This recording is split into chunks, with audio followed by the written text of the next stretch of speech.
자, 이번에 볼 것은 이제 아까 역사적 사고하고 역사 의식인데요.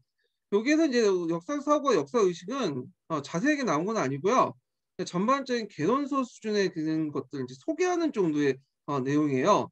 그래서 예전에는 그냥 넘어갔는데 문제는 이번에 역사 의식과 관련돼 갖고 여기에 있는 내용들 남색책 그 요장에 있던 내용이 시험 문제 나왔어요. 그래서 한번 이 부분을 강독하고 넘어갈게요.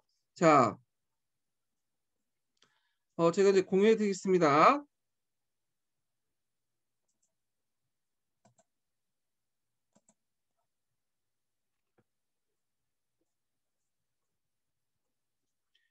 공유, 아이고, 이게 왜 안 되나 또? 예, 잠깐만요.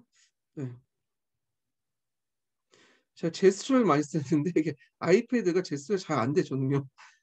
나이를 먹어서 그런지. 자, 그러면 이제 좀 볼게요. 역사적 사고부터 보죠. 역사적 사고 관련된 내용은 파란책 8장에 잘 돼 있어요. 네, 그리고 남색책에도 그 내용이 뒤에 좀 있죠. 네, 여기에서는 개간 정도, 개설적인 정도 수준에서 언급돼 있어요. 자, 그럼 역사적 사고 볼게요. 자, 그 첫 문장은 뭐냐면 역사적 사고의 정의와 관련된 거예요. 역사적 사고의 정의. 나올 리는 없을 것 같은데, 네, 왜냐면 역사적 사고가 뭐냐는 것은 학자마다 지금 여러 논쟁이 있거든요. 그렇지만 한번 읽어볼게요. 자, 역사가가 역사를 연구할 때 거치는 사고 과정을 뜻한다. 그래서 학생들에게 역사적 사고를 길러준다는 말은 역사 이해를 도달하는 과정에서 학생들 하여금 역사가처럼 사고한 능력을 가지고 있다. 사고한 능력을.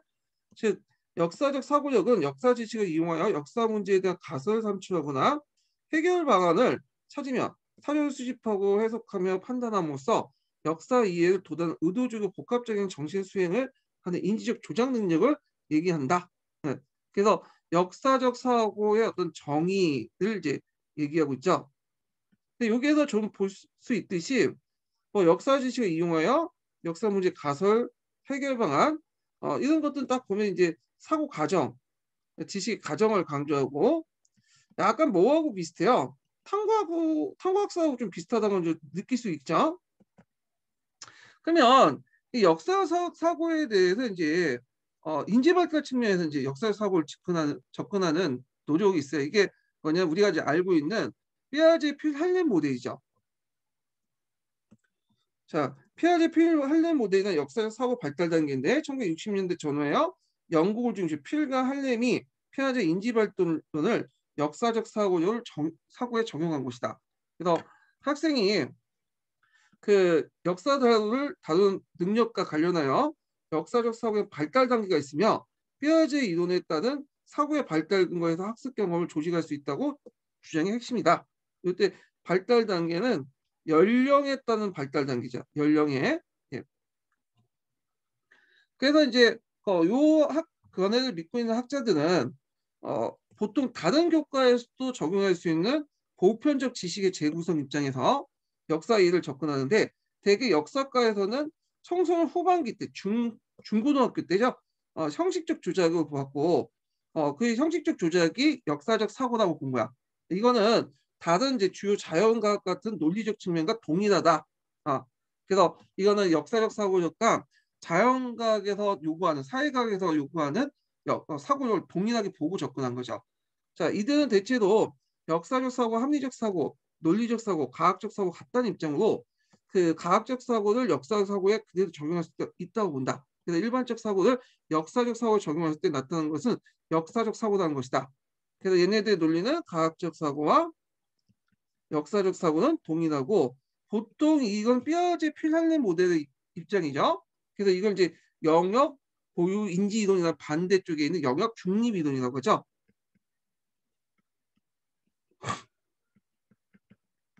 그럼 반대쪽에 이제 역사 고유의 사고력을 강조했던 것은 뭘까요? 예, 영역 고유 인지 이론이야. 영역 고유 인지 이론. 자, 요게 이제 영역 고유 인지 이론의 정의가 나오는데요. 요거 좀 기억을 해두셔야죠. 각 교과나 영역은 특수한 내용을 구성되어 있기 때문에 고유한 인식 원리, 사고 논리, 교수 방법을 가지고 있다고 주장한다. 학습의 일반적 단계 영역에서 상관없이 적용된다는 지적에 의의를 제기하면서 오히려 그 학습은 영역 고유의 특성을 갖고 있다. 이렇게 주장하죠. 그러니까 역사적 사고력은 역사의 어떤 요구하는 사고력은 다른 교과의 사고력과 다르다는 거야. 이거는 뭐 다른 교과도 마찬가지고. 그래서 개별적인 교과들은 각각의 어떤 고유한 사고방식을 가지고 있다. 네, 이런 것들을 주장하는데 자, 그래서 각 교과 역사 인식 원리는 다음과 같다. 그러니까 이제 영역 고유 인지론적 입장에서 이제 그 얘기를 하는 거죠. 자, 요게 이제 기출문제 나왔어요. 예전에. 그래서 영역 고유 인지론과 관련돼서 뭐든 그 인식 원리 특징 이런 것들이 나왔으니까 이거 좀 외워두시는데 요거는 이제 하한책 8장 때 더 자세하게 얘기를 해드릴게요. 요거는 이제 여기서 잠깐 맛보기 용어로 개관 측면에서 얘기를 한 거니까 여기에서는 그 정도만 알아주시고 일단 읽어볼게요. 자, 첫째 사고는 일지속적인 단계에 따라서 순서대로 일어나는 일련의 인지 기능이나 전략으로 구성되지 않는다. 예. 그래서 상호 인지가 그 실제 인지 과정은 서로 상호 연관을 복합적으로 하는 거죠. 그렇기 때문에 뭐 연령의 발달 단계에 따라서 전조작기, 구체조작기, 형식조작기 뭐 이렇게 발달하지 않는다는 거죠. 자, 그다음에 사고 기능과 전략은 학습 내용과 관련돼 있다는 거예요. 학습 내용과. 자, 그래서 이제 여기 좀 기억을 해주시고 그래서 실제 교과의 영역에 관련된 사고나 해당 지식의 영역에 대한 이해 없이는 그 불가능하다 이렇게 있죠. 대표적인 게 이제 탐구 활동 같은 경우 할 때는 우리가 일반사회에서 주도하죠. 일반사회 특징이 맞으니까. 근데 이제 예를 들어서 내면을 강조하는 역사과의 내면을 강조하잖아요. 감정이입 강조하고 그럴 경우에는 감정이입이라든지 그다음에 이런 것들 상상력 이런 것들을 강조하기 위해서는 그 교수학습 방법으로서 탐구 활동보다는 탐구 학습 뭐가 맞겠어? 역할극 이런 것들이죠. 예. 그래서 이제 학습 내용과 연결돼 있다는 걸 좀 기억을 해두시고요. 자, 그 다음에 동일한 발달 단계 학생들이 학습과의 관계없이 유사한 인지 활동을 주장은 잘못이다. 그래서 특정 인지 전략을 사용하는 단순히 발달 단계에 따른 게 아니라 그 내용 지식의 양과 구조, 사고 기능과의 관계다. 나이만 많이 먹었다고 해서 어떤 특정한 분야를 자동적으로 뭐냐면 잘할 수 없다. 어느 정도 노력을 통해서 또는 경험을 통해서 그 해당 분야의 지식과 양을 알아야지 어느 정도 지식을 알아야지 할 수 있다는 거죠. 자, 뭐 자세한 내용은 제가 이제 8장 가서 이제 좀 얘기를 하기도 하고요. 요거는 이제 맛배기도 이렇게 좀 얘기를 했고 그 다음에 역사 의식으로 넘어갈게요. 자, 역사 교육에서 이제 또 많이 사용하는 것이 역사 의식이에요. 예, 그래서 역사 사고와 역사 의식의 차이에 대해서 학자들 간에 명확한 구분이 없어. 예, 그래서 이제 하지만 일단은 그 관련된 내용 한번 읽어볼게요. 일단 여기서 그냥 하면 되니까. 자, 흔히 역사적 사고라는 말은 역사적 비판력, 판단력, 탐구력, 문제 해결 능력 같은 유사 개념과 사용되어 있다. 또는 역사적 사고를 기능별로 불러요. 역사적 탐구 기능과 역사적 상상력을 나누기도 한다. 그래갖고 이제 여기에서 이제 역사적 탐구 기능하고 역사적 상상력, 역사적 사고 이렇게 두 개 나눈다는 거예요. 네, 이거는 하나의 관점인데, 자 여기서 역사적 탐구 기능이라는 것은 두 가지로 구성되어 있어. 하나는 일반 교과와 같이 공통적으로 적용될 수 있는 거와, 그 다음에 역사과만 적용될 수 있는 거, 네, 특수하게 구성이 돼 있어. 주로 이건 이제 사료 분석 비판 능력 같은 것들은 이게 해당하죠. 예.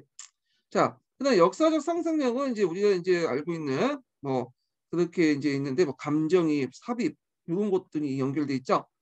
보면 자 역사적 탐구 기능은 문제 파악 능력, 정보 수집 능력, 자료 취득 능력, 결과 적용력이 포함되며 역사적 상상력은 역사의 판단력, 역사적 감정이입, 삽입으로 구성돼 있다. 이렇게 이제 나눠볼 수 있고요.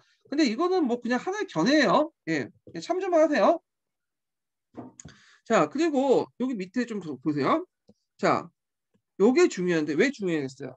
항상 중요하다는 거는 시험 문제 나오기 때문에 중요해요. 시험 문제. 여기부터 해서 이제 기초가 관련된 것들이 쭉 나와요. 요번에 역사 의식 관련된. 자, 역사적 이거 뭐야 이거? 자, 역사적 사고가 주 사고 과정과 능력을 중심으로 논의되는 반면에 역사성에 대한 인식, 그러니까 현재 과거와 현재에 대한 차이 인식, 그리고 역사적 사건을 되돌릴 수 없으나 그것을 현재 있는 가정과 현재적 관점에서 그 의미를 성취할 수 있다는 인식은 주 역사 의식의 범죄를 논의하고 있다. 그래서 요번에 시험 문제 나온 것이 역사 의식의 범주와 관련된 거야. 예. 그 중에 이제 뭐냐면 존재 의식이죠. 존재 의식. 예, 요번에 존재 의식이 나온 거야. 그래서 이러한 의미에서 역사 의식은 역사적 인식의 바탕이 되는 존재 의식과 자아 개념이다. 그래서 이 존재 의식과 관련된 내용이 여기에 있는 거야. 여기 앞에서 언급한 것처럼 과거와 현재의 차이된 인식, 역사 사건을 되돌릴 수는 없으나 현재 여기까지 된 과정과 현재의 관점에서 그 의미를 성취할 수 있는 인식 이런 것들 말하죠.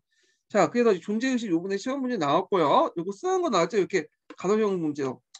요즘에는 이게 뭐 가로형 문제가 많이 나와. 이렇게 쳐놓고는 이렇게 들어가는 거.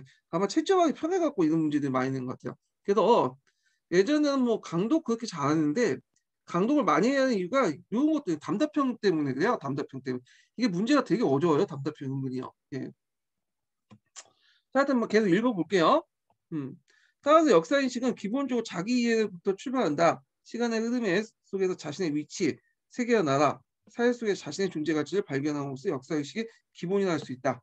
자, 이를 통해서 역사의 변화가 자신의 무관한 것이 아니라 자신과 자신의 삶을 구성하는 재반 환경에 대해 관한 것이라고 생각하게 되고 나아가서 자신의 역사 속에서 단지 미미한 존재가 아니라 역사 변화의 중요한 내용을 할 수 있는 역사 구성을 인식할 수 있다.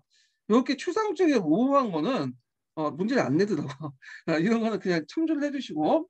자, 그러면 역사의식도 그 견해가 있어. 자, 그래서 역사의식의 견해가 요번에 이제 시험 문제 나왔던 건데, 자, 역사의식에 대한 견해 크게 두 가지가 있어요. 하나가 이제 심리적 역사의식과 또 하나가 이제 요번에 시험 문제는 사회적 역사의식이야. 자, 심리 역사의식은 여러분도 알다시피 누구의 견해를 받아들인 거야? 삐아제의 이론을 받아들인 거죠. 연령 발달 단계. 그래갖고 그 대표적인 게 그 밑에 있는 발달 단계 있죠? 뭐 고금상의식, 변천 발달의식 뭐 등등이고 사회적 역사의식은 삐아제의 이론을 견해를 비판하는 거죠. 받아들이지 않고 이 사회적 역사의식은 뭐 강조하는 게 그 학생의 어떤 지식의 양과 경험 같은 걸 강조해. 경험이나 뭐 흥미도, 예, 그 사회적 구성된 것, 연령 발달된 게 아니라 사회적 그 역사의식은 그 대표적인 이론이 요번에 시험 문제 누젠의 이론이에요. 누젠. 그 뒤에 이제 누젠 이론을 좀 바탕으로 이제 좀 볼게요. 이거는. 자, 그러면 이제 먼저 사이토의 의견을 볼게요. 이게 밑에 사이토의 삐아제의 의견을 받아들인 거거든요. 네, 일본 학자가 이제 한 건데 요거 관련돼 갖고 예전에 한번 기출에 언급됐었어요. 이게 2000년도인가 그때 문제인 건데 단계를 쓰시오. 역사의식의 단계를 쓰시오. 사이트의 견해를 쓰는 게 있었거든요. 보면 역사의식은 자, 역사의식은 그 강고의식부터 성장해서 점차 고금상의의식, 변천 발달의식, 인과관계의식, 시대구조의식, 발전의식으로 이어지는 것이다. 요거 순서 외워두셔야죠. 물론 그 뒤에 남색책에 또 관련된 내용이 있어요. 더 자세하게. 그리고 또 관련된 검은책 내용도 있고요. 예, 노란책 내용도 있어. 검은책 같은 경우에는 역사의식 그 관련된 사이트 의견 관련된 구체적 내용이 다 있어요. 근데 이거까지는 그렇게 볼 필요 없고 요 단계에 꼭 외워두세요. 강고, 고공상이라는 것은 예전과 지금을 명확히 하는 거죠. 변천 발달의식, 인간관계, 시대구조의식, 그 다음에 발전의식인데 자, 그러면 이게 삐어지 이론과 뭘 관련돼 있냐? 이게 삐어지 이론하고 그 단계 이론하고 적용될 수 있어요. 자, 강구의식하고 고금상의 의식은 언제? 전조작기에 해당하죠. 전조작기. 그다음 변천 발달의식과 인과관계 의식은 구체적 조작기에 해당해요. 이 조작이란 말은 어떤 걸 개념화시킬 수 있다는 거예요. 구체적 사실을 보고 개념화시킬 때는 뭐냐면 구체적 조작기. 형식적 추상적인 것을 통해서 할 때는 형식적 조작기죠. 그래서 시대구조 의식과 발전 의식은 요거까지는 이제 뭐냐면 형식적 조작기죠. 형식 조작기. 그래서 대개 보면 이제 그 역사는 이 형식적 조작기에 속하고 자, 요거는 언제 발전됐다는 중고등학교 시기 때 발전됐다. 이렇게 이제 보시면 될 것 같아요. 자, 그래서 단계고 그러면 요 밑에 이제 보면 변천 발달 이하는 역사 의식이 중에 하위 의식에 속하고요. 인과관계 의식 이상은 역사의 상위 지식에 속하며 역사 의식은 하위 지식에서 상위 의식으로 바뀐다. 하위 의식에서 이렇게 이제 바뀐다는 거죠. 이렇게 쭉. 자, 근데 이게 문제점이 있어.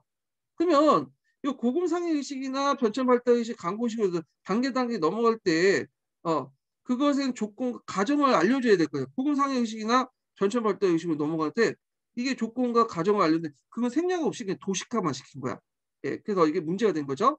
그래서 역사 의식에 정형하고 단계하는 역사 의식의 발달 수준한 것은 단계하고 도식화시킨 거는 역사 의식의 발달 수준에 영향을 미친 조건이나 과정을 도외시하는 문제가 있다. 요거 외워두세요. 요거에 대한 문제점이야. 사이토 이론에 대한 문제점이야. 사이토 이론은 다른 장에도 나오니까 그때 더 살펴보긴 하죠. 자, 한편 이게 중요한데 여기는 이제 사회적 역사의식으로 넘어가요. 앞에 설명한 건 심리적 역사의식이고. 자, 역사의식은 역사에 대한 흥미와 관심, 역사 접근의 태도 방법, 역사인식의 토대에 둔 고찰과 판단, 그 다음에 등을 나누기도 하며 역사의식의 내용에 역사적 비판의식이 추가되기도 한다. 그래서 일단 역사의식의 내용은 사회적 측면에서 역사의식을 바라보는 것으로 이는 아동들에게 성장했다는 자연의 발달이 아니라 생활 환경이나 경험, 그 역사학습을 통해서 길러지는 것이다. 예, 여기는 사회적 측면, 사회적 역사의식이고 요거는 생활 개념이나 경험, 역사학습을 통해서 길러진 거다. 이렇게인데 이거 좀 양해 말씀 보면 제가 깨끗한 걸 다운받아야 되는데 예전에 제가 봤던 걸 그냥 다운받아갖고 줄친 부분이 되게 많아요. 예, 요즘 좀 이해를 해주시고요. 예. 그래서 사회적 측면에서 역사의식을 강조하는 사람은 누지인이에요. 요번에 이제 시험 문제에 나왔던 예, 요 사람이죠.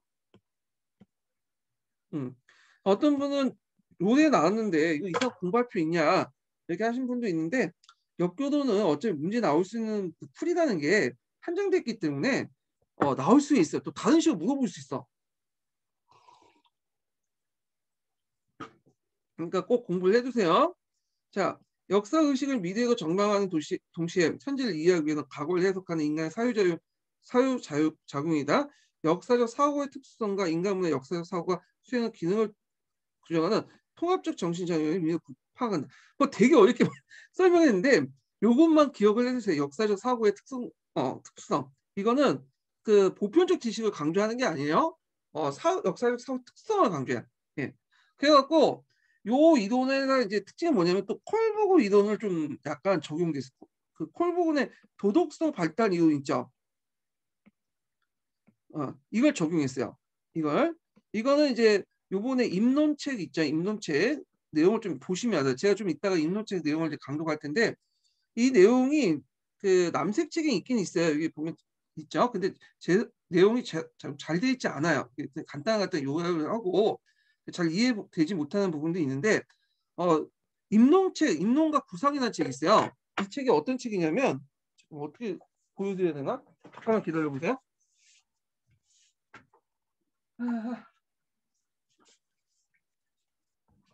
카메라 잘 보일지 모르겠는데 자, 요 책 있어. 보이시죠? 네, 입론과 구상.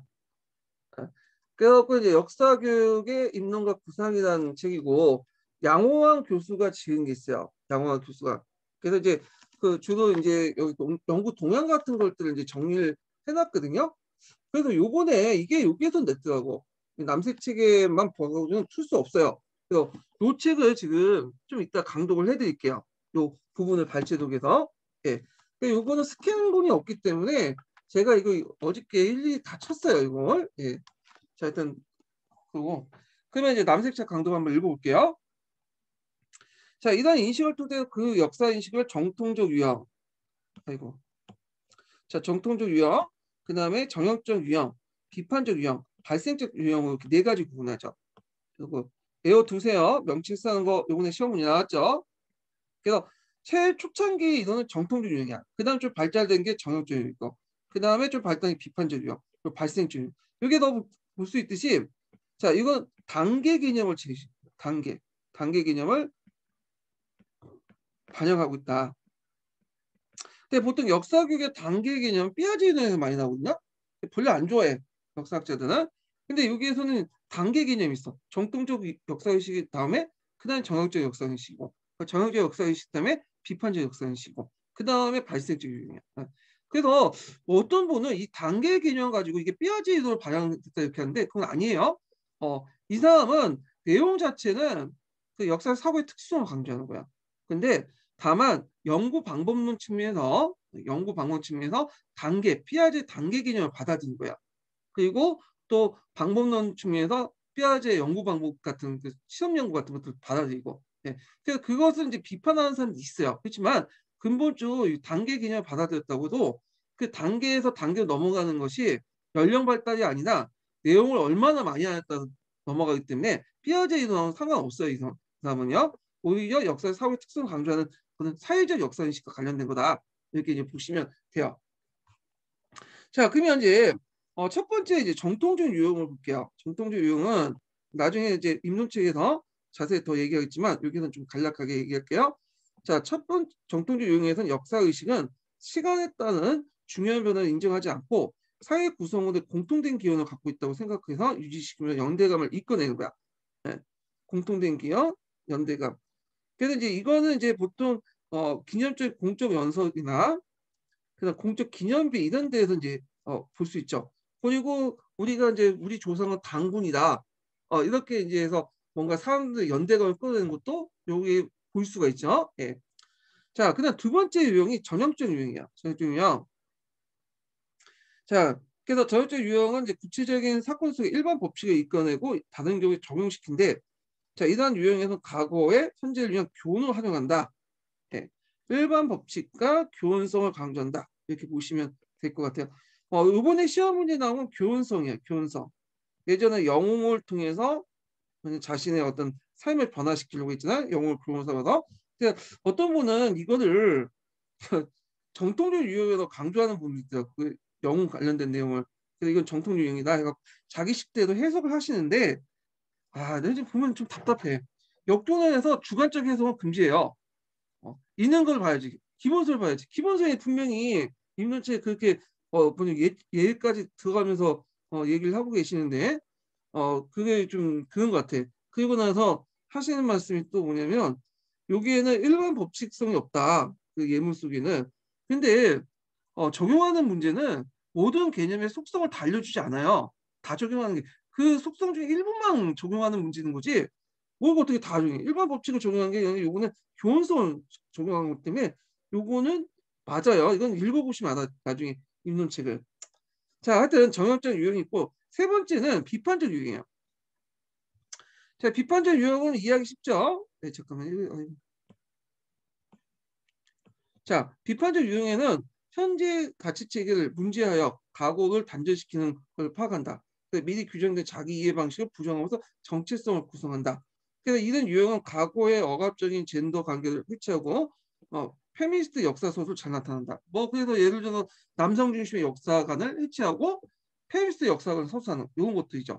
그다음 발생적 유형 보죠. 요번에 기출 나왔던 것이 이거죠. 예전에도 한번 나왔고 변화와 발전 개념 속의 역사의 의미를 부여하고 이 유형에서 시간적 변화가 도덕적 가치의 유용성을 결정짓는 논구가 된다. 자, 이러한 유형은 역사의식의 인간 스스로 시간 속에 위치하며 그들의 과거 사회의 다양한 방식을 통합하는 관점을 제시한다. 이게 무슨 말인지 막 추상적으로 들리죠? 쉽게 말해서 과거의 도덕적 가치와 그 다음에 현재의 도덕적 가치를 통합을 하는 거야. 옛 것과 지금의 가치를 통합을 한 거죠. 이 비판적 유형은 단절인데 이건 통합이야. 통합. 그 얘는 뒤에 좀 설명할게요. 입론책을 보셔야지 이해가 돼. 요 내용은. 그래서 일단은 남색책에 있는 루젠의 이제 역사의식 부분을 설명을 했고요. 그리고 이제 제가 보충 자료를 위에다 좀 올려놨어요. 루젠의 역사의식 관련된 것들을. 그 보충 자료를 이제 한번 보세요. 잠깐.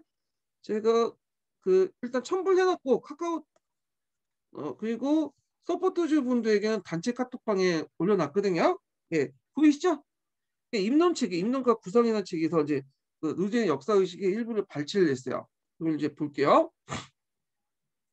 이 루젠의 역사의식을 이제 그 설명할 때 루젠은 뭘 설명했냐면 예문을 들었어. 이게 뭐냐면 고대 시대 A 시족과 B 간의 이제 뭐냐면 관계야. 그래서 이때 이제 A 시족과 B 시족의 관계를 통해서 어떻게 이제 그걸 나중에 보답을 하냐 이걸 가지고 네 가지 유형의 어떤 것들을 설명을 했거든요. 한번 볼게요. 자, 그는 고대 A씨족이 다른 B씨족에게 C족의 종속과 관계된 큰 시세를 졌고 이에 보답하고 은혜를 베푼 B씨족의 후손 중 피신처를 구하는 사람이 있으면 그가 아무리 큰 죄를 지었다고 그 청을 거절하지 않겠다고 약속을 해서 기록에 남겼어요. 예, 그냥 예예요. 그래서 고대 A 부족, B 부족 이렇게 있고,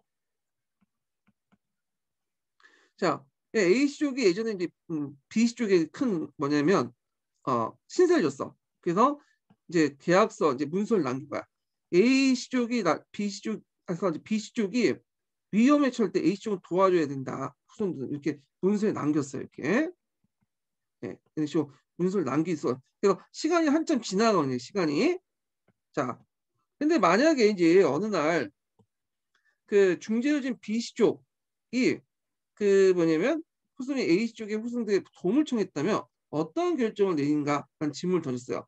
이러한 상황 속에서 내릴 수 있는 결정 방식을 네 가지 유형을 보고 이를 역사의식과 관련지어 봤다. 그래서 이제 여기 보면 정통적 유형, 정형적 유형 이것도 못하네. 제가 치다 보니까 못하가 나오네. 자, 비판적 유형, 발생적 유형 이렇게 네 가지가 있고요. 자 여기 보면 첫 번째 정통적 유형을 볼게요. 정통 유형. 여기에 제일 초보적인 도덕관이야. 아까 얘기했처럼 이제 요즘의 역사의식은 콜보의 도덕 그 관과 연결돼서 또 설명하고 있거든요. 요거 이제 보시면, 자 정통 유형에서는 역사의식은 시간에 따라 중요한 변화를 인정하지 않으며 사회 구성원들의 공통된 기원을 갖고 있다고 생각하여 유지하면서 연대감을 이끈다고 했죠. 자 그러면 요 그 사례에 따라서 보면 그럼 어떤 식으로 이제 해야 될까요? 자 예를 들어 보면 B씨족 후손이 A씨족 후손에게 도움을 청했어요. 그러면 무조건 도와줘야 돼. 왜? 왜냐면 앞에서 이제 약속을 문서로 남겼기 때문에 남겼고, 그 다음에 이제 그것은 예전에 했기 때문에 무조건 도와줘야 된다. 이렇게 얘기를 하죠. 한번 볼게요. 자, 예전에 한 약속은 기록으로 남아있으니 피신자를 분명히 제공해야 된다고 판단하는 거예요. 이럴 경우에 기념비적인 어떤 공적 연설이나 공적 기념비 잘 나타났다. 그래서 한번 정해진 거는 바꾸지 못하는 거야. 시간의 변화에 따라도 바꾸지 못한다. 또한 고정된 불변적 도덕적 의무를 지속시킨다. 이런 것들이죠. 자, 그 다음에 요 단계에서 좀 더 발전된 단계가 정형적 유형이야. 자, 정형적 유형은 과거의 특정 사건을 문화적 보편적으로 삼아 이것을 다른 경우에 적용시키는 거죠. 일반화시키는 거죠. 일종의 일반화. 그리고 요 통해서 교훈적 내용을 또 뭐냐면 얻게 되고요. 자, 예를 든 게 있어요. 얘가 이분의 기출이 나왔어요. 누구요? 자, 현재 위대한 인물을 만들기 위해서 과거의 영웅을 차용하는 방식으로 그 유형을 속한다. 요게 그죠. 그래서 요번에 기출 예문에 나오면 뭐 과거의 그런 영웅들을 쭉 언급하고 그 영웅들을 본받아서 내가 교훈 삼아갖고 뭐냐면 현재 수용을 했다. 요게 나온 거야 지금. 교훈성과 함께. 예. 그래서 이게 이제 뭐냐면 그 앞에서 언급한 정형적 유형이 아니라 앞에서 언급한 정통적 유형이 아니라 정형적 유형이에요. 정형적 유형. 그래서 그 정통적 유형이라고 생각하시는 분은 뭘 그런 근거로 떠다가 연대감 강조하고 그렇게 보는지 모르겠어요. 그래서 하여튼 자 이런 유형은 과거를 현재 유형 교훈적 가치를 본다. 그래서 과거에 대한 인식 요번에 나왔죠. 그대로 나온 거잖아요. 그래서 어디에서 뭐 지통에서는 이게 그 정형적 유형이 아니라 정통적 유형이다 뭐 이렇게 헛소리를 해대신 분들이 있는데 난 지통이 문제예요. 지통이 맞는 내용이지 않는지 검증도 안 되고 무조건 믿는 분도 있어. 사실 검증도 하고 팩트 검증을 해야죠. 그 엄밀히 지금 근거가 있는데도 그냥 부정을 하시는 분이 있어. 예. 그런 분들 역사를 공부하시는 게 아니라 그냥 종교를 믿으세요. 그냥. 예. 자, 그래서 이제 여기 보면 자 이런 논리에 따라서 이제 예문을 앞에 적용하면 약속을 지켜야 한다는 것은 그 보편적인 어떤 원리에 입각한 도움을 청한 사람들 도와줘야 된다 판단하는 것이다. 그래서 일단 지금 도움을 요청했어. 그래가지고 B 쪽의 후손이 A 쪽의 후손들의 도움을 요청했는데 도와줬어. 그때 이유가 앞에서 언급했던 정통적 요청은 예전 선조들이 그 문서에 남겨뒀기 때문에 그걸 무조건 해서 지킨다 해서 도와준 게 아니라 어려움에 처해져 있는 사람은 당연히 도움을 줘야 된다는 어떤 일반적인 어떤 상식적인 내용을 바탕으로 도와주는 거야. 이 두 번째 유형에서는. 자, 그 다음에 이제 비판적 유형을 볼게요. 자, 비판적 유형에서는 현재 가치 체계를 문제함으로써 과거를 단절적으로 파악한다. 이 유형에서는 개인이 미리 규정된 자기 이해 방식을 부정함으로써 정체성을 구성한다. 이게 비슷하죠? 그래서 과거에 맞은 약속에도 시대가 바꾸고 사회 체계가 벌질서를 바뀌어도 범법적으로 도와줄 수 없다고 판단하는 경우다. 자, 아까 제가 구해달라고 이제 요청했는데 딱 거절해. 오히려 신고를 내버려. 왜? 예전의 약속 예전의 약속이고 지금이라는 거야. 예, 지금의 기준에 따라 다른다. 현재 기준에 따라. 좀 매몰차죠. 예. 하여튼 그런 게 있고 그 다음에 발생적 유형은 마지막 유형이 네 번째죠. 변화 개념 속에 역사의 그 의미를 부여하는 것이다. 과거의 지속성을 인정하는 동시에 변화된 현재의 상황과 구분을 이해하고자 한다. 예. 과거의 가치와 현재의 상황을 동시에 이해하는 거야. 자, 이 유형에서는 시간의 변화가 도덕 가치의 유효성에 대한 결정적 논거가 된다고 한다. 그래서 이제 룰젠의 역사의식은 콜복의 도덕성 이론과 연결됐으니까 요거와 이제 보시면 되고요. 그래서 변화된 시대의 환경과 법질서에 맞추어 범법적인 피난처를 제공할 수 없으나 과거의 약속을 존중하여 경제에 자수시키는 등 법에 허용하는 태도에 대해서 각종 후원책을 마련한 거다. 자, 아까 이제 돌아와서 그 B가 이제 도와달라고 이제 A후손을 찾아갔어요. 근데 A후손은 얘가 B가 이제 죄를 범했으니까 당연히 현재 입장에서는 얘를 도와줄 수 없죠. 그래서 일단 신고를 해. 얘가 잘못했다고. 신고한다는 내용은 없지만 그렇게 이제 좀 극단적인 사례를 든 거예요. 그래서 B가 이제 잡혀갔어. 그러면 잡혀갈 때 이제 와가지고 이제 뭘 주냐?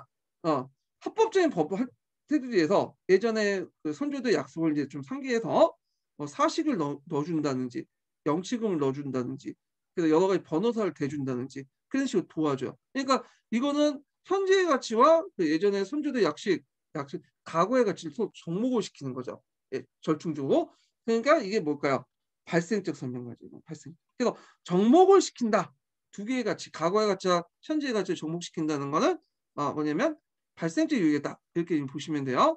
그 이런 유형은 역사 의식은 여기 오타네요. 좀 오타 나오면 이해 좀 해주세요.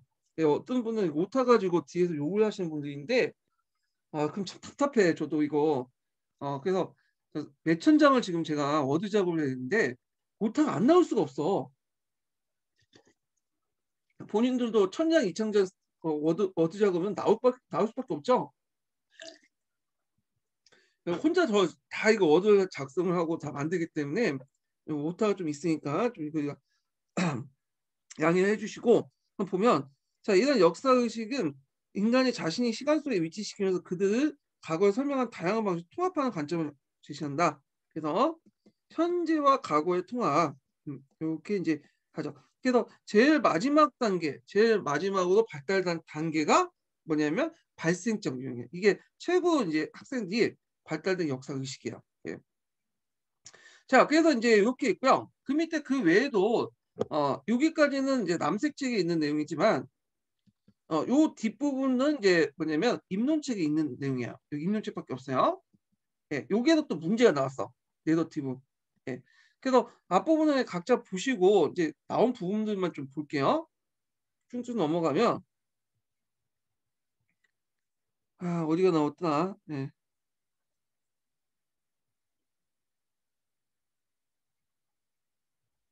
여기부터 읽어볼게요. 자, 여기 뭐 누젠의 역사의식의 발달을 학습의 순서로 설명할 수 있다고 본다. 그에 견했다면 정통적 유형의 역사의식은 쉽게 학습할 수 있으며 이게 제일 마지막은 이제 뭐냐 초기 때 그 역사의식이죠. 예, 정형적 유형은 대부분 역사교육 과정에서 배운다. 그래서 정형적 유형 같은 경우에 역사교육 과정에서 배우고 반면 비판적 유형은 발생적 유형은 교사나 학생의 집중적 노력을 통해 요구한다. 그래서 역사학습 과정은 역사의식의 유형을 정식적으로 절차할 것이며 이는 곧 과거의 시간을 경험한 능력, 그것을 역사의식으로 해석한 능력, 이런 해석을 삶의 지향으로 실제의 목적을 위한 활용한 능력 등을 획득한 과정이라고 볼 수 있다. 그래서 역사의식은 역사학습은 역사의식의 정통적 유형을 시작해서 단계를 거쳐서 발생적 유형에 도달하는 변화의 과정이며 자, 이러한 유형은 과거에 대한 자신의 이해를 이야기 형식으로 구성하는 능력이다. 자, 또 레러티브 능력도 있죠. 그런 것들. 요게 이 시험 문제 나왔어요. 이미 딱 이렇게 있죠. 펴도 받지 못해 이렇게 그 기본서에 있으면 요게 시험 문제 나왔다. 그래서 이렇게 각 단계마다의 유형의 변화를 파악할 수 있는 것은 과거의 자신의 이해를 파악할 수 있는 것, 각 단계 이해를 파악할 수 있는 것은 뭘로 나타나는 거야? 이야기 구성한 능력으로 나타나는 거야. 그래서 이야기 구성 능력을 보고 뭐냐면 앞에 이제 뭐냐면 유형이 어떤 단계에 있는지를 파악을 한다는 거예요. 그래서 이 유형은 각각의 독립된 유형이 아니라 이렇게 위계성을 가지고 있는 차례적 위계성을 가지고 있는 유형이다. 그 밑에 이제 그 내용이 있죠. 자, 그는 이러한 유형의 위계성을 개체 발생적인 보고 피아제의 인지 발달 단계과 마찬가지로 경험적 증거를 통해 입증될 수 필요했다고 주장했다. 근데 요거 보고 이 사람이 그럼 피아제 이론을 받아들였다라고 생각하면 안 돼요. 피아제 이론을 받아들인 게 아니라 피아제의 연구 방법을 받아들인 거예요. 연구 방법. 실험 연구나 이런 것들. 이걸 그래서 실험 연구를 통해서 경험적으로 뭐냐면 증명하려고 했던 거야. 근데 그 내용 자체는 그 피아제 이론은 아니에요. 이거는요. 어, 자, 하여튼 요 내용을 좀 기억을 해주시고 요 밑에 있는 내용을 각자 읽어보시면 될 것 같아요. 예. 그 이거 외에도 뭐가 있냐면 그 이제 다 적지는 못했어요. 이제 시간 관계상 또 뭐 나올 가능성 별로 없고 그 밑에는 그리고 그 밑에 내용을 보면 누젠의 유형에 대해서 쭉 설명하면서 이 누젠의 유형의 문제점에 대해서 이제 얘기를 하고 있어요. 그래서 그 문제점 중에 하나가 이 사람은 이제 그 역사적인 특성을 이제 강조하면서 또 피아제를 좀 일부 수용했다고 했죠. 그러니까 그 내용을 수용한 게 아니라 단계라는 개념하고 형태와 그 다음에 그 두 번째가 이제 연구 방법, 실험 연구 같은 걸 이제 수용했다고 했잖아. 그에 대한 비판 내용도 있어요. 예. 뭐 그거는 이제 각자 찾아서 보세요. 입론책과 구상 내용을. 자, 그래가지고 이제 이렇게 해서 한번 제가 이제 요번에 나온 그 뭐냐면 관련된 내용도 이제 봤고요. 자, 그 다음에 집단 기억과 집단 의식을 볼게요. 자, 몇 페이지냐면 그 다음 페이지죠? 57페이지.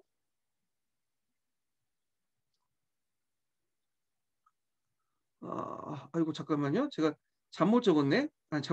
잘못 클릭해가지고 남색책이 날라갔어. 네, 다시 폈다. 자, 여기 보면 집단 기억과 집단 의식인데 이 집단 기억과 집단 의식은 시험 문제에 나올 가능성은 없어 보이는데 제가 왜 하냐면 약간 이제 뭐냐면 혹시 몰라서 하는 거예요. 이 좀 그 동양책이나 이런 데서는 좀 강조되는 부분이 있거든요. 그래서 혹시 몰라서 한번 하는 거니까 좀 봐주세요. 자, 우리가 보통 역사적 기억은 개인적 기억이 아니죠. 본질적 사회적 집단적 기억이야. 예. 그래서 여기는 주장이 있다는데 기억이라는 건 개인적인 게 아니라 본질적으로 사회적 집단적이라는 주장이 대두되면서 기억의 사회적으로 만들어진 것을 전해가 파급되고 있다. 자, 그래서 이제 기억과 이제 하기 위해서는 표현하기 언어화가 필요하죠. 예. 그 언어라는 것은 그대로 사물을 투영하는 게 아니라 그 의미와 사회적 기능은 사회적으로 결정되는 거야. 그래서 뭐 아무리 개인적으로 떠오르는 기억이라도 그 내용과 의미를 표현하기 위해서는 불가피하게 타인의 의사소통, 커뮤니케이션이 필요하죠. 그때 사회적 집단적 범주를 사용할 수밖에 없다는 거죠. 그러니까 우리 둘이 이제 어떤 다양한 사람들 얘기할 때 나의 뜻을 다른 사람에게 전달하기 위해서는 언어를 사용하는데 이 언어라는 자체가 사회를 보는 관점이 다 들어가 있죠. 기억이 나는 것들이. 그래서 이런 것들이 이제 뭐냐면 통해서 기억을 이제 전송하고 있는데 자, 하여튼 뭐 이거 자세한 내용 그 밑에 좀 얘기할게요. 자, 여기 보면 특정한 집단을 이루는 구성원 간의 의사소통과 상호작용 방식이 기억의 사회적 틀이다. 집단 기억의 특징이라는 거죠. 그래서 집단 기억이라는 것은 의사소통과 상호작용을 통해서 이렇게 뭐냐면 그 형성됐다는 거야. 뭐 어렵게 생각할 필요 없어요. 자, 우리가 독도는 누구 땅? 이렇게 하면 당연히 한국 사람들은 거의 99%가 이거 한국 땅 이렇게 생각하잖아요. 네, 그게 독도의 역사를 이제 연상시키면서 이게 집단 기억이야. 그렇지만 자, 일본 사람한테 물어봤어. 독도는 누구 땅입니까? 하면 당연히 애들 99%가 일본 땅이라고 하죠. 예. 그러면 일본인들이 생각하는 집단 기억과 그냥 한국인이 생각하는 독도에 대한 집단 기억이 다르잖아. 이거는 왜 다를까요? 특정한 집단들이 그들끼리 뭐냐면 언어를 통해서 상호작용을 통해 형성된 집단 기억이 다르기 때문에 베타성이 그 차이점이 있기 때문인 거죠. 예. 요게 이제 집단 기억이다. 의사소통과 상호작용을 통해서. 그렇다고 하면 제가 예를 든 거고 당연히 이제 독도는 한국 땅이죠. 예. 자, 하여튼 기억은 이러한 아이고. 자, 기억은 이러한 이제 사회적 틀을 통해서 매개되면 오직 그 내부에서만 유효하다. 예. 그런 것들. 일본 애들이 이제 일본 독도가 자기 땅에서 주장한 거는 일본에서만 유효한 거지 우리나라 와서는 시도 안 막히는 개 헛소리죠. 예. 자, 따라서 집단 기억은 그 집단 구성원에게 자신들의 여타 지역 집단과 구별된 특수한 정체성을 형성한다. 아까 이제 1번 독도 관련된 내용을 보시면 되고, 그래서 이 집단 기억은 집단 외부에 대해서는 되게 배타적인 반면에 집단 내부에는 지속성, 영속성, 동질성이라는 의식을 낳게 돼요. 이것이 이제 이걸 바탕으로 나중에 이제 근대 국가를 만들 때, 민족 국가를 만들 때 요걸 이제 이용하죠. 적극적으로 지배층들이 그걸 이용하죠. 자, 그것은 이제 하여튼 집단 내부의 모든 차이를 평준화시켜 변화를 은폐시키는 정통적 기능한다. 그래서 집단 기억의 어떤 기능 이런 것들 보시면 될 것 같아요. 그래서 이제 근대 국가를 강조하면서 이제 민족 국가를 강조하면서 우리는 하나다. 그런 식으로 이제 얘기를 하다 보면 예전에 하나가 아니었던 시대들 있죠. 분열되고 이런 것들 어떤 기억들을 사실들 은폐시켜 버려. 예. 뭐 이런 것들 역할을 했다. 자, 그래서 이제 집단 개혁이 비록 정통에 이르고 특정 집단에게 장기간 뿌리를 내려 지속되긴 하지만 그건 원칙적으로 상상적 이미지에 그 매개로 한 정치 편의에 따라 쉽게 조작할 수 있다. 자, 요거는 이제 상상적 이미지가 정치 편의에 따라 조작할 수 있다는 거 보니까 아까 이제 근대국가, 민족국가 형성하고 관련돼 있다는 거. 예. 그래서 우리가 이제 유럽에서 19세기 때 민족주의가 학살이 되잖아요. 그 예전에 분열됐던 이제 그런 국가들 아니면 중앙 집권한 국가여도 지역의식이 강한 그런 나라들 하나로 국민국가를 만들기 위해서는 민족의식을 만들 필요가 있어. 예. 그래서 우리는 같은 민족이고 그리고 그 민족은 그걸 바탕으로 정치 이데올화 시킬 필요가 있죠. 그러니까 민족이나 어떤 집단 기억이 필요했던 거야. 만든 어떤 상상적 이미지가. 자, 그래서 이제 이걸 통해서 민족국가를 만들려고 했던 거죠. 그래서 앤더슨 같은 사람은 민족의 그 이미지를 후에 만들어진 상상의 공동체라고 얘기해요. 민족이라는 이미지를. 그래서 그걸 이제 역사적으로 보증을 했거든. 상상의 공동체. 그래서 그 예를 든 게 이탈리아를 예를 들었어요. 이탈리아 같은 경우에는 이탈리아 하면 한 민족이라 생각하잖아. 근데 예전에 이탈리아라는 거는 지역을 의미한 거지 민족을 의미한 건 아니었어요. 로마를 제한 그 나머지 지역을 이탈리아라고 했죠. 그리고 이탈리아 반도에 살고 있었던 여러 민족도 있었어. 그때 언어도 다르고. 그래서 이 사람 얘기는 300개의 언어와 민족들이 존재하고 있었다. 근데 이제 나중에 19세기 이탈리아 통일하는 과정에서 이탈리아 민족이라는 의미를 만들어냈다는 거야. 그래서 이때부터 이탈리아 지역적 의미가 아니라 민족에 대한 개념이 바뀌었다. 예. 그리고 이렇게 하나의 어떤 단일 민족으로 만들어냈다. 이렇게 얘기를 하고 있는데 하여튼 상상적 공동체라는 형태도 일종의 민족 국가의 의미도 정치 편의에 따라서 만들어진 거죠. 그래서 요 관련되는 내용 뒤에 있어요. 좀 볼게요. 자, 그 집단 기업과 정체성의 관계는 근대 국민국가 성립과 근대 역사의 탄생에서 큰 관계에서 잘 드러낸다. 그래서 근대 국가 성립 이후에 한국의 역사는 민족 국가의 구성된 공통된 기업을 제공하면서 국가 정체성에 크게 기여했다는 거죠. 예, 국가 정체성. 따라서 역사는 대한 국민국가의 관심에 민족사에 대한 공통된 기업을 통해 민족의 정체성을 강화하고 통합을 다지는 의지가 반영되었다. 그래서 이것은 어디에 이제 통해서 전파되냐면 국가위에서 생성된 역사, 교육을 매개로 한 제도화된 역사를 통해서 국가 구성원들은 그 국가가 의도한 집단 기업을 갖게 되는 거죠. 이건 뭐 모든 나라가 공통적으로 적용돼요. 그래서 요 대표적인 게 미국이라는 나라인데 우리가 미국은 다민족 국가라고 얘기하잖아요. 근데 미국은 나름대로 다민족 국가지만 하나의 민족으로 포장돼 있어. 하나 미국이라는 민족이죠. 미국 국가이면서도 하나의 민족이 되는 거야. 그래서 미국이 세울 당시에 많은 사람들 합의에 의해서 그 국가를 만들었다. 그래서 우리의 미국의 민족주의가 형성됐다. 뭐 이런 식의 논리가 되는데 그런 식으로 따지면 이제 후에 이제 이민자들 있죠. 수많은 이민자들, 히스패닉 그리고 노예가 됐던 사람들 이런 사람들 솔직히 말해서 뭐 단일하게 뭐 이렇게 뭐냐면 합의를 통해서 형성된 건 아니잖아요. 근데 그 이미지를 만드는 거 합의에 의해서 미국이나 국가가 만들었고 이것이 미국의 민족주의다. 뭐 이런 식으로 얘기를 하는 거야. 이것도 집단 기억이죠. 이걸 뭐냐면 학교를 통해서 이제 학살이 되는 거야. 교육시키고 역사적 사실하고 좀 다르지만 그런 식으로 이제 미국의 이미지를 만들어내는 거죠. 자, 이렇게 그 국가의 이제 뭐 위에서 그 제공된 혹은 승인된 집단 기업을 흔히 공적 기업이라고 하죠. 공적 기업. 이건 공적 기업. 자, 이러한 집단적 공적 기업 대항하에서 어떤 방식으로 침묵되었던 혹은 강요된 왜곡되었던 또 다른 기업, 역사화되지 않은 그러니까 공식화되고 모든 것들 그렇게 되지 않았던 기업을 반기업이라고 해요. 반기업. 그래서 우리가 집단 기업, 공적 기업에 대응하는 반기업인데 이 반기업도 일종의 집단 기업의 일종이야. 근데 이 집단 기업 중에 국가로부터 공식적으로 인정받는 공적 기업이 있고요. 그 다음에 인정받지 못하는 반기업 이렇게 두 가지가 있어. 반기업. 그리고 그 대표적인 미국의 합의에 의해서 미국이나 국가가 만들었다 이렇게 있잖아요. 근데 최근에는 수정주의 견해가 등장했어. 수정주의. 그래서 아까 이제 수정주의 견해 따르면 여기 이런 공적인 기업은 잘못됐다. 미국이나 국가가 만들어진 합의에 의한 것도 아니었고 오히려 강요와 그 다음에 폭행, 폭력의 역사였다. 이런 것들을 이제 수정기억에서 수정주의자가 주장하거든. 그래서 이런 것들은 반기억이 될 수 있겠죠. 더 하나 예를 들면 자, 미국에서 이제 남북 전쟁 관련돼 가지고 이제 얘기하면 남북 전쟁에 대해서 원인은 이런 식으로 설명하죠. 예, 이거는 좀 미시적인 건데 남북 전쟁은 이제 그 남부에 그 노예제도 때문에 문제가 일어났다. 그래서 남부의 그 흑인 노예들은 상당히 비참한 상황이 있었고 이런 상황이 있었는데 이걸 이제 뭐냐면 남북 전쟁을 통해서 뭐냐면 해방을 시키고 오늘날 이제 국가가 통합되는 계기가 되었다. 뭐 이런 식으로 설명해요.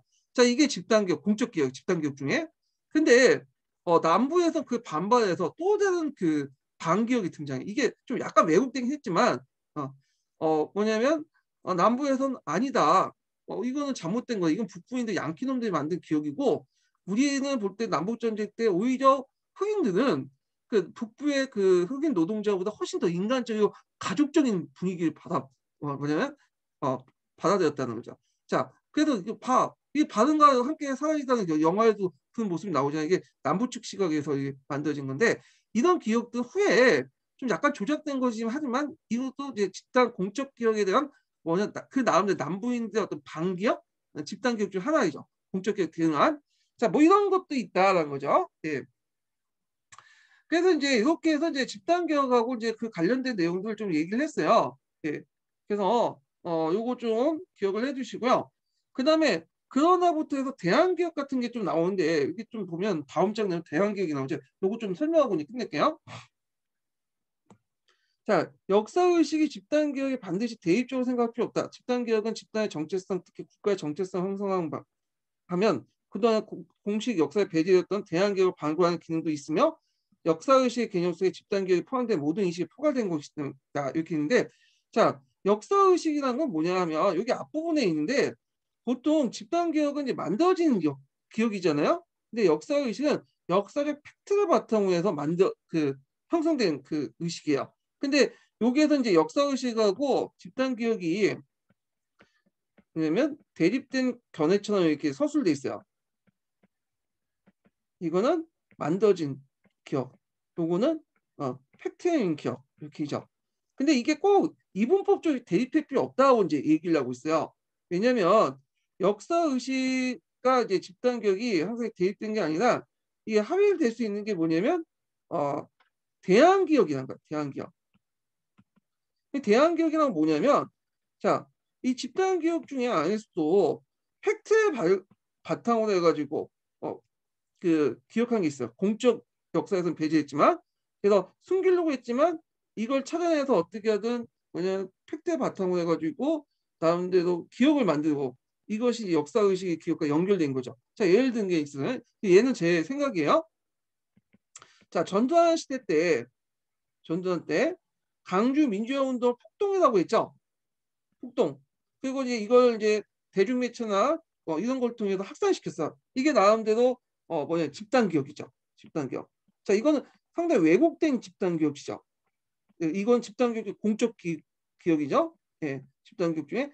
근데 이에 대항해서 이제 뭐냐면 운동권이나 뭐 학생, 뭐 시민단체들은 역사적 사실을 발굴한 거예요. 사진 자료나 이런 것들 통해서 이제 하고 전시하나 해갖고 나름대로 대항 기억을 이제 창출하죠. 이것도 일종의 집단 기억이죠. 그래서 집단 기억인데 이 대항 기억은 뭘 반영했어? 역사적 팩트나 역사 의식이 반영된 거야.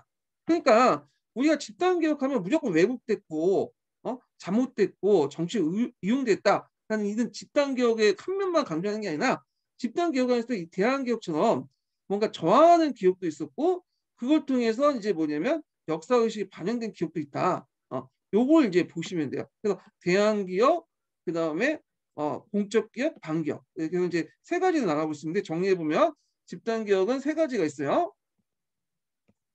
그래서 공적 기억, 국민 국가가 만들어질 당시에 이제 기억들이죠. 국가가 이제 강요된 기억 있고 두 번째는 반기억이죠. 그가 대항한 기억이죠. 예. 그래서 이제 이렇게 있고 그 다음에 또 하나가 이제 뭐냐면 여기 대항 기억 있죠. 그래서 공적 기억과 반기억은 나름대로 이제 했지만 이 과정에서 이제 정치적으로 이제 있기 때문에 좀 약간 왜곡될 수 있는 기억이야. 외국 사실이 아니고. 근데 대한 기억은 나는 사실에 부합한 기억이고, 예, 이건 역사 의식하고 연결됐기 때문에 꼭 집단 기억에서 역사 의식과 대립되는 건 아니다라는 걸 보여준 게 대한 기억이라고 기억을 해두시면 될 것 같아요. 자, 이해되시겠죠? 예. 자, 그래서 이제 집단 기억 관련된 내용들 한번 좀 얘기를 했고, 집단 기억과 역사 의식에 관련된 내용이 나올까 생각하지만 좀 어, 뭐 학자들이 이제 좀 강조될 수 있으니까 강조되고 있으니까 이거 나올 가능성이 좀 있긴 있어요. 하여튼 봐두세요. 그다음에 역사 서술과 역사에 건너뛰세요. 이거는 뒤에 이제 좀 이거 건너뛰면 안 되겠네. 이거 내러티브가 있으니까 봐야 되겠네요. 예, 내러티브와 관련된 거니까 봐야 돼. 뒤에 보면 자 그럼 앞부분이 건너뛰고 그러면 여기에서 내러티브 부활이라는 거부터 이제 시작할게. 마지막 단계 마지막 단계 다음 장. 원래 내러티브라는 것은 예전부터 사용했던 거예요. 갑자기 뭐 나온 건 아니고 예전에 이제 문학 작품이라든지 그다음에 뭐 랑케도 이걸 내러티브 방식을 사용했죠. 근데 20세기 들어오면서 신사학의 계열이 등장하면서 이제 신사학에서는 내러티브를 배제했어. 이게 비과학적이다. 그래갖고 이제 배제를 했는데 나중에 이제 20세기 중엽 다시 포스트 모더니즘하고 등장하면서 이제 내러티브가 다시 부활되는 거야. 그래서 이 내러티브가 이제 역사학에 소멸됐는데 거의 위기에 처했는데 다시 부활됐어. 역사학에. 그래서 우리가 이제 20세기 이제 2차 세계 끝난 이유죠. 포스트 모더니즘이 확산되고 그럴 때 이제 신문화사나 이런 것들 통해서 이 내러티브 예전에 잠시 이제 비과학적인 문학적인 어떤 서술 방식으로 평가받았던 내러티브가 부활됐고요. 그리고 이 내러티브는 역사뿐만 아니라 역사 교육에서도 많이 사용하죠. 영역 고유인지론과 대입하는 과정에서 그래서 이 내러티브는 역사 서술뿐만 아니라 체제 역사 인식도 되고 역사 수업 방법도 되죠. 자, 하여튼 이와 관련된 건데 자 내러티브와 관련된 건 뒤에 또 파란책에도 있고 갈색책에도 있어요. 그렇지만 여기에서 이제 개관 차원에서 좀 얘기를 해볼게요. 자 보면 부활이라는 용어 아이고 자 부활이라는 용어가 말해주듯이 그 정통적인 의미의 내러티브는 근대 역사의 소멸의 위기에 재등장했다. 내러티브는 20세기 중엽 그러니까 2차 세계는 거의 끝난 무렵이죠. 예.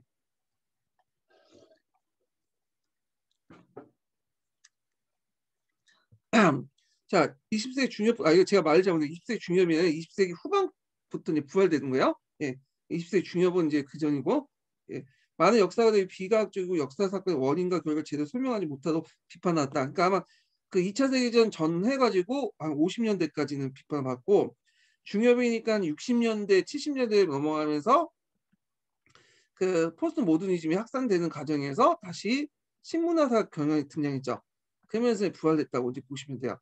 네, 볼 중요한 건 아니지만 이렇게 보고 더욱이 사회사가 역사의 주류가 되면서 역사가 받은 사회 구조와 그것이 결정한 물질적 조건과 분석을 중요시했기 때문에 개별 사건이나 주체의 일정한 구성 형식에 따른 서술 형식 내러티브가 적합하지 않다고 간주했다. 그래서 역사 서술 방식에서 내러티브보다는 여기에서는 뭘 강조하냐 설명적 그 분석적 설명 방식 있죠.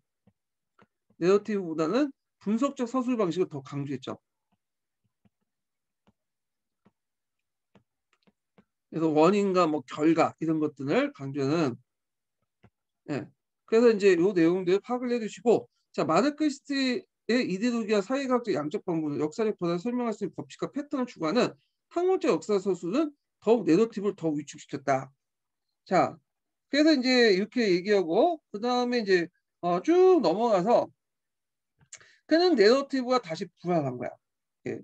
그러면서 이제 이 부활의 배경이 이제 여기 쭉 나오는데 어, 여기 이제 그러나부터죠. 그러나부터 세 번째 단락 보세요.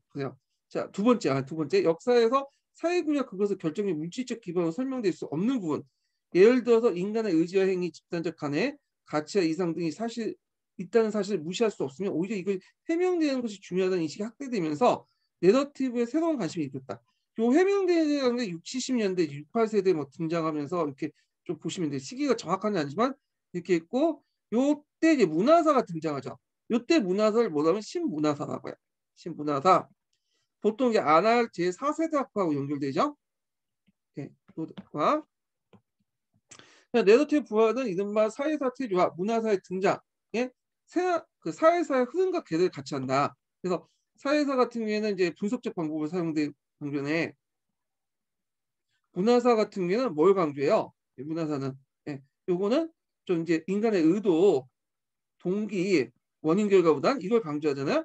그러다 보니까 요런 이제 내러티브를 많이 사용하게 되죠. 그래서 이제 여기에서 이제 그 내용이 있는데 그러면 요 밑에 쭉 보시면 그 내러티브에 대한 비판이 또 나와요. 네, 내러티브가 가장 정통적으로 대표적인 비판은 내러티브 과학적이지 못하고 설명적이지 못하다는 거다. 그럼 설명이 뭐고 과학적 그 설명이 뭐냐 이게 나올 수 있겠죠? 자 설명은 원인을 밝히면서 인과관계에 따라서 이제 원인과 결과에 대한 것들이고 내러티브는 묘사에 치중한다는 거야. 묘사에 미치지 못한다 이렇게 한 거죠. 그래서 설명은 인과관계에 따라서 원인을 밝히는 거고 그 내주면 기술가 같은 거야. 그래서 원인은 뭐 예를 들어서 눈물샘을 자극했더니 눈물 흘렸다. 이런 것들이 원인이고 기술 영희와 철수를 만났는데 영희가 뭐 갑자기 눈물 흘렸다. 이게 묘사가 되는 거죠. 원인이 없이. 그래서 이제 이렇게 인데 그러면 주의할 것은 그럼 내러티브는 인과적인 요소가 없냐? 그게 아니에요. 여기는 인과적 요소가 있어요. 얘들. 근데 여기에서 인과라는 것은 중요한 요소가 아니야. 내러티브에서는 보조적인 거죠. 보조적인 거. 그리고 하나의 원인만 있는 게 아니라 여러 가지 원인이 있는 거죠. 그렇지만 우리가 이제 분석적 설명 방식보다는 이 인과적 요소가 좀 적어요. 상대적으로. 예, 이렇게 이해를 하셔야 돼. 요 관련된 내용은 갈색책이 있어요. 나중에 제가 갈색책 할 때 좀 더 얘기할게요. 자, 여기 보면 내러티브는 하나의 마치 다른 사건이 인과적으로 일어날 것처럼 진술하지만 이런 전개 방식의 독특함 때문에 인과관계, 전후관계가 혼란했다는 거예요. 이게 마치 인과관계처럼 하지만 인과적 요소라고 부를 만큼 명확하지가 않아. 원인과 결과 여러 가지가 있고. 네. 그래서 보통 전후관계를 인과관계로 단지 앞에 사건이 있다고 해서 그 뒤에 결과가 됐다 이런 식으로 이해를 한 오해도 많다는 거죠. 자, 이에 내러티브를 옹호하는 사람들은 내러티브도 설명력을 가지고 있다고 주장한다. 이때 설명력 나름대로 객관적 원인을 제공한다. 근데 이때 원인이라는 것은 여러 가지고 그리고 보조적인 거죠. 이런 것도 좀 기억을 해두시고 자 내러티브는 사안에 대한 묘사를 통해 사건의 인과적 연관성을 보여줄 수 있으며 또 혹은 인과적 연결이 부족하더라도 내러티브 구성 항목들이 필연적으로 조건의 연결에 사건의 계속성을 파악할 수도 해준다. 네, 그래서 내러티브도 인과성이 있다라고 했죠. 인과성. 그렇지만 주의할 것은 기술, 묘사죠. 아까 몇 번 강조하면 인과 할 때 요게 더 중요한 거지 인간은 부차적인 거야. 부차적인 거. 자, 하여튼 둘간의 논쟁이 있고요. 자, 그러면 뒤에 볼게요. 그러면 이거에 대해서 이제 내러티브하고 뭐냐면 설명에 관련된 차이가 있어. 구조적 설명. 그러니까 내러티브하고 내러티브 서술과 구조적인 서술. 자, 분석적 서술이죠. 분석적 서술. 자, 여기 차이가 있는데 내러티브는 인간의 의지와 동기를 강조해요. 인간의 의지의 동기. 그래서 의도와 행위를 드러내려고 했고, 이와 같은 똑같은 해서 이제 뭐냐 분석적 그 설명 방식은 구조를 설명하죠. 구조를. 그래서 이게 차이점인데 요 예를 든 게 필립 2세의 정책들 관련된 내용이죠. 행위들. 자, 그래서 내러티브 옹호하는 역사가는 역사 속의 인물 그리고 그들이 의도의 행위를 드러내고자 한다. 이게 중요하죠. 인간의 의도와 행위 주관적인 거. 가령 똑같은 이제 사건을 설수하더라도 필립 2세가 결정을 내리지 못했기 때문에 마드리드부터 명령을 늦게 도착했다. 그러면 요게 그 서수의 주체는 뭐예요? 필립 2세죠. 예, 그래갖고 행위 주체 의도를 중시하기는 이거고. 자, 그 다음에 이제 요것도 밑에 똑같죠. 브라운이 돌을 던져 유리창을 깨졌다. 주체가 누가 되는 거야? 브라운의 의지와 동기가 중요하죠. 예. 근데 똑같은 그 내용이어도 뭐냐면 분석적 설명 방식 같은 경우에는 구조를 강조해. 구조를. 16세기 배들이 지주에 건너가는 데는 상당한 시간이 걸렸기 때문에 마드리부터 명령이 늦게 도착했다. 이거는 그 당시 상황적 구조를 얘기하는 거죠. 그러니까 사건을 둘러싼 구조적 요소를 되게 강조한다는 거. 분석적 설명 방식은. 그리고 두 번째 얘도 똑같이 브라운이 돌을 던진 것을 어떤 식으로 설명하냐면 자, 유리가 약하기 때문에 유리창이 깨졌다는 설명 방식이 유사하다. 이것도 일종의 구조와 원인을 설명하죠. 그래서 즉 내러티브는 구조를 설명하는 것이 아니라 개별적 특수한 것, 사건의 이거는 행위 주체, 인간의 초점을 맞춘 데만 해서 분석적 설명 방식 인간의 초점을 맞춘 게 아니라 이 구조적 요소에 초점을 맞췄다. 이렇게 기억을 해두시면 돼요. 그래서 요 두 번째 전략은 그 내러티브 서술 방식과 종전의 분석적 서술 방식, 인가적 서술 방식, 그러니까 분석적 서술 방식의 차이점 이렇게 기억을 해주시면 되고요. 자, 그 다음에 이제 그 쭉 넘어가서 내러티브 역사학습의 혹과 배경을 볼게요. 요거 시험 문제 나왔죠? 일단 요거는 보시면 알겠지만 이야기 수업 있죠? 이야기 수업. 네, 이야기 수업에 있는 내용이에요. 이거는. 네. 그래서 이제 있는데 첫 번째는 배경이고요. 그 다음에 여기 이제 두 번째, 세 번째 어디까지? 네 번째는 장점이죠. 장점. 자, 그러면 내러티브가 역사가뿐만 아니라 초등학교 학생들에게 왜 이렇게 쉽게 먹힐 수 있냐? 이거는 그 친숙한 소재이기 때문이죠. 내러티브는 역사가뿐만 아니라 학생들에게 친숙한 역사 소설 형태이기 때문에 그렇게 된다. 그 다음에 효과를 볼게요. 두 번째부터 효과인데 내러티브는 역사 교육의 개념을 할 수 있는 다른 시대, 장소, 사건들의 이해를 가능케 하고요. 쉽게. 물론 이제 그 과정에서 뭐가 생길 수 있냐면 뒤에 좀 얘기했지만 5개념이 생길 수 있어. 5개념. 5개념. 이 5개념은 맥락을 통해 구성주의에서 맥락을 통해서 전할 수 있죠. 요거는 파란 책 8장에 나와 있는데 요 부분 뒤에 좀 설명할게요. 자, 셋째로는 내러티브의 구체적인 인간 행위와 그 의도와 결과를 다루면서 인간 경험에 대한 이해를 촉진시킬 수 있고요. 그 다음 네 번째로는 아동들이 내러티브 시간적 전후 관계를 통해서 역사적 인과관계를 인식할 수 있다. 예. 자, 그래도 이게 이제 장점이죠. 세 가지가. 그 외에도 장점 되게 많아요. 예, 근데 예전에 한번 기출 나왔으니까 그런 것들 기억을 해주시면 되고. 자, 그 다음에 여기에서 이제 또 문제점이 있어. 이게 예전에 시험 문제 나왔어. 그래서 이 문제점도 파란 책에 되게 많거든요. 근데 여기에서 이제 그 파란 책에 있는 문제점 중에 또는 갈색 책에 있는 문제점 중에 여기에서 세 가지 정도를 이제 그 얘기를 하고 있어요.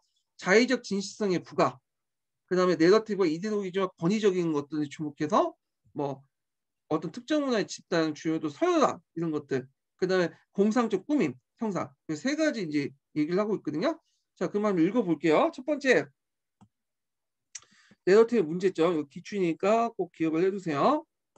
자, 학생들은 내러티브 구성 과정에서 저자의 개입된다는 걸 깨달을 수 있지만 저자가 내린 해석의 정확성에 대해서 문제를 제기하지 않는다.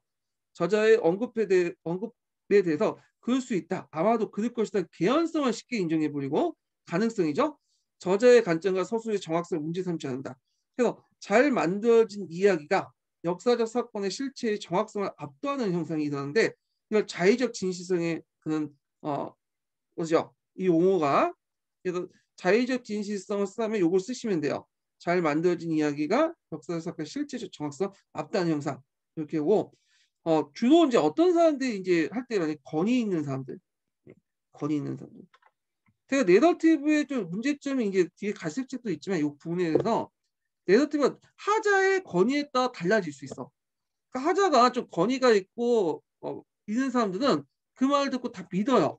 근데 하자의 권위가 없고 신뢰가 갖지 못한 애들은 아무리 좋은 말하고 팩트를 얘기하고 증거를 들이대도 안 믿어 사람들이. 우리가 이제 이명박이나 박근혜의 말을 믿지 않잖아요. 요게 좀 보시면 돼요.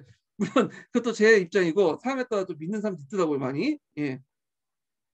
자, 하여튼 이렇게 있고 그다음에 이제 학생들은 특히 1인칭 시점에서 내러티브의 목격자의 진술성과 하자의 권위에 대해 비판적 분석하지 못한다. 1인칭 시점. 여기에서 내러티브의 시점을 좀 볼게요. 내러티브는 분석적 설명적 그 방식보다 설명적 방식 같은 경우에는 주로 그 전지적 시점이죠. 전지적 작가 시점. 근데 내러티브 같은 경우에는 그 서술 시점이 여러 가지가 있어요. 1인칭도 있고 뭐 2인칭도 있고 그다음에 전지적도 있는데 1인칭을 많이 사용해요. 그럴 경우에는 그 뭐냐면 내러티브가 목격자의 진술과 하자의 권위의 비판을 하지 못하는 무조건 잘 만들어진 이야기에 그대로 압도하는 그런 것도 있다. 그래서 주로 내가 그렇다는 식으로 얘기를 하잖아요. 1인칭은. 근데 이제 이거에 대해서 아까 동종 양면을 했죠. 어느 측면에서는 그걸 비판하는 사람도 있지만 또 어느 측에서는 그걸 이제 그대로 믿는 사람이 있어. 권위가 있을 경우에는. 그럴 경우에는 권위가 있는 사람이 1인칭 시점으로 이렇게 얘기할 경우에는 그대로 믿어버린다. 이렇게 보시면 돼요. 두 번째로는 자, 내러티브가 이데올로기적이며 권위적인 측면을 주목한다. 이 점에서 이제 하이트가 내러티브의 형태의 특정 문화 집단의 중요성에 따라 사건을 서열하는 욕구에서 비롯된 것으로 표현적 과거 권위 주체의 정당한 경향이 있다고 주장한다. 그래서 서열화와 그 다음에 집단의 그런 중요성에 따라 서열화된다. 이렇게 보시면 돼요. 특정 문화나 집단의 중요성에 서열된다. 이게 무슨 말이냐? 자, 우리가 이제 페르시아 전쟁 있죠? 페르시아 전쟁을 소재로 한 영화지만 300이라는 내러티브가 있다고 봐요. 영화적 내러티브와. 자, 그러면 여기에서 보면 이제 그 페르시아는 되게 못된 놈이 나온 거, 악의 어떤 그 근원이 되는 거고, 그 마지막 상대적인 스파르타는 선의 근원이 되는 선이죠. 예, 아까 선으로 이렇게 대응하잖아. 그러면 결국엔 스파르타는 좋은 삶이고, 페르시아는 나쁜 놈이다. 이건 어떤 관념이에요? 이거는 이게 하이트가 말한 것처럼 특정 문화 집단의 중요성, 그러니까 소국민의 우월성을 좀 더 높게 봐서 페르시아를 그 스파르타를 더 높게 보고 그 대신에 페르시아를 낮게 보는 그런 서양에서 나오잖아요. 예, 이런 것들은 이제 뭐냐면 문제점을 지적하죠.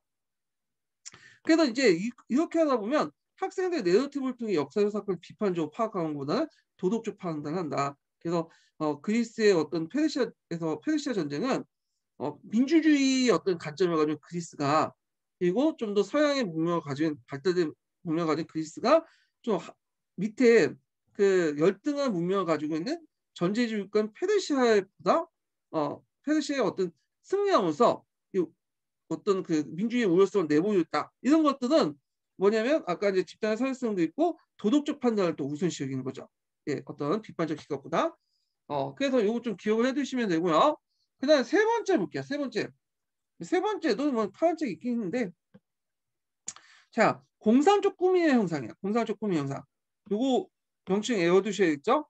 그래서 학생들이 내러티브를 활용해 유용한 자료를 모으고 관련성을 파악함으로써 역사를 이해하고 노력하긴 하지만 정확하지 않은 개념과 공상을 역사적 사실과 뒤섞이는 거야. 판타지와 팩트가 뒤섞이는 형상들 이런 것들을 공산적 꾸미라고 한다. 대개 이 공산적 꾸미는 영화나 소설에서 많이 보이죠. 팩트를 기반으로 해가지고 여기에 항상을 집어넣죠. 근데 이게 그 문학 작품에서 끝나는 게 아니라 거기에서 끝나는 게 아니라 이런 이미지가 학생들 가지고 와서 사실적 지식하고 허구를 구분을 못하는 거야. 그걸 공산적 꿈이라고 한다. 이렇게 좀 보시면 돼요. 그래서 정리해서 말하면 여기에서 말하는 내러티브의 문제점은 첫 번째로는 자의적 진실의 부각. 그 1인칭 시점에서 권위 있는 하자가 얘기할 때 이제 주로 나타나고요. 두 번째는 내러티브가 이대로 권위주의 때문에 어떤 특정 문화 집단을 서열화시키고 그리고 내러티브 도덕적 판단을 이렇게 하게 된다는 거. 세 번째 공산적 꾸미로서 팩트와 사실과 그 허구가 뒤섞이는 그런 형상도 있다. 이렇게 보시면 되고요. 자, 내러티브는 서술 형식뿐만 아니라 사고 양식도 관련돼 있어요. 이건 이제 갈색체에 나왔죠. 자, 여기 보면 이제 브루노 같은 경우에는 그 인간의 사고 양식을 파라다임적 사고 양식과 내러티브 사고 양식으로 나눠 설명하는데, 브루노의 견해에 보면 브루노 보기에는 이 두 가지 사고 양식은 현실에 대한 인식 방법이 매우 다르다. 파라다임적 사고 양식은 형식적 수학적 체계, 서술, 설명이 이루어진 범주화된 가학적 사고 방식인데 바래.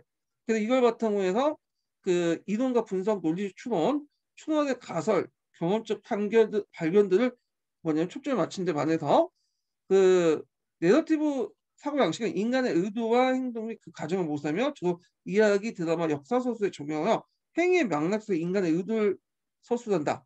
그래서 그 맥락에 민감해 특정한 상황을 기본적으로 시각을 한다. 그래서 그 파라다임의 양식하고 그다음에 내러티브 사고 양식을 비교를 해보세요. 이거는 과학적 양식. 그다음에 내러티브는 인간의 의도를 강조하는 양식. 이렇게 두 가지 이제 그를 이제 강조했다. 이렇게 보시면 돼요. 자, 그래서 여기까지만 하고 끝낼게요. 밑에 각자 읽어보세요. 그리고 내러티브와 관련된 것은 뒤에 8장도 있고 간간히 남색채, 갈색채 좀 나와요. 예, 그래서 그때 이제 또 자세히 살펴보긴 하죠. 자, 그래가지고 이제 이렇게 끝났고 다음 장 넘어가서 2장 역사학과 역사교육 해서 여기에서 이제 볼 게 이제 역사학의 쟁점과 관련된 내용인데 요거는 좀 약간 볼 건 없는데 일단 여기서 본 시대의식만 좀 보면 되긴 하는데 자, 하여튼 요거는 좀 쉬었다가 진행할게요. 요거는요.